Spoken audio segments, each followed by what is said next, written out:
அர்ஜுனனோட பையன் அபிமன்யுவை பத்தி தான் பார்க்க போறோம்.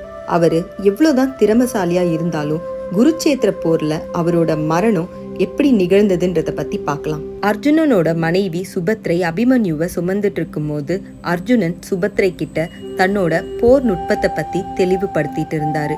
அப்போ அவரு சக்கர வியூகம் அப்படின்ற ஒரு போர் நுட்பத்தை பத்தி சொல்லிக்கிட்டு இருக்கும் போது அதை சுபத்ரையை விட அபிமன்யு ரொம்ப கூர்ந்து கவனிச்சிட்டு இருந்தாரு.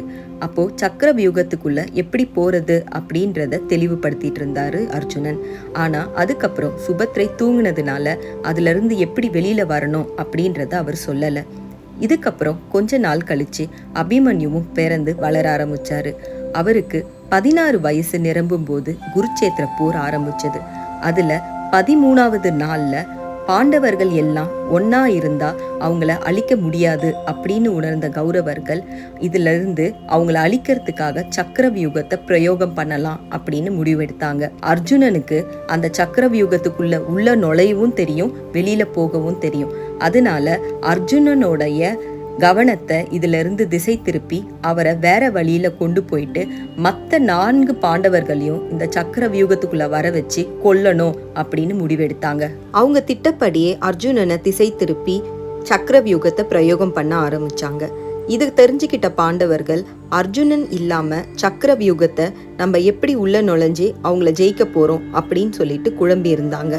இந்த நேரத்துல அபிமன்யு தனக்கு அந்த சக்கர வியூகத்துக்குள்ள போறது எப்படின்னு தெரியும்னு தான் அவங்கள வழி நடத்துறதாவும் மற்ற பாண்டவர்கள் கிட்ட சொன்னாரு. இதனால மற்ற பாண்டவர்களும் அபிமன்யுவை போருக்கு வர சம்மதிச்சாங்க. இதுக்கப்புறமா அபிமன்யு அந்த சக்கர வியூகத்துக்குள்ள தான் குழந்தையில கேட்ட அந்த போர் நுட்பத்தை வச்சு நுழைஞ்சாரு. அவரும் எவ்வளவோ போராடி பார்த்தாரு. அவருக்கு உள்ள போறதுக்கான வழி மட்டும்தான் தெரிஞ்சதே தவிர அதுல இருந்து வெளியே வர தெரியல.